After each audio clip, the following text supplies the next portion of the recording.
My name is Alex, and I am the Senior Coral Restoration Specialist for the Reef Rescue Network with the Perry Institute for Marine Science. So PIMS does various different research projects such as fisheries, coral disease treatment, community outreach. We also do mangroves and coral restoration.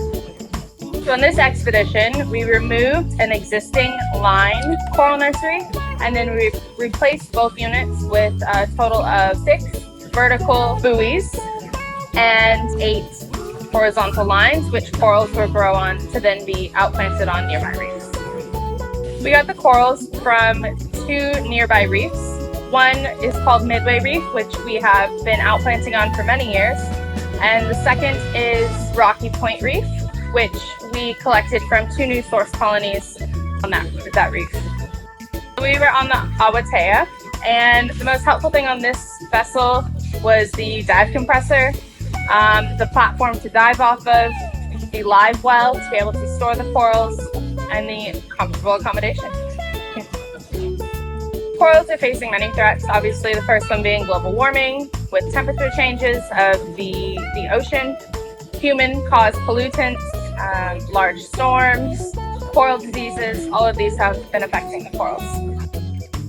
This expedition has allowed us now to expand the number of corals we're growing within the Reef Rescue Network. The corals that we're growing are elfworm corals, and these are critically endangered. So by growing these small fragments, we are able to grow them floating. They're able to get more nutrients passing by floating mid-water as opposed to being down on the reef system. And then in about 12 months' time, we're able to cut the growth and plant them onto various reefs, whereas if they were just growing wild at their one reef, you wouldn't get that genetic diversity. My favorite part of this expedition would probably have to be getting to go back to reefs that we haven't seen since last year's bleaching event and seeing the survival of multiple colonies.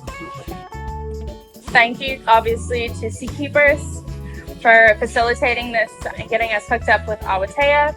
Thank you to the crew of Awatea for supporting our work, getting us from point A to point B, feeding us, keeping us entertained.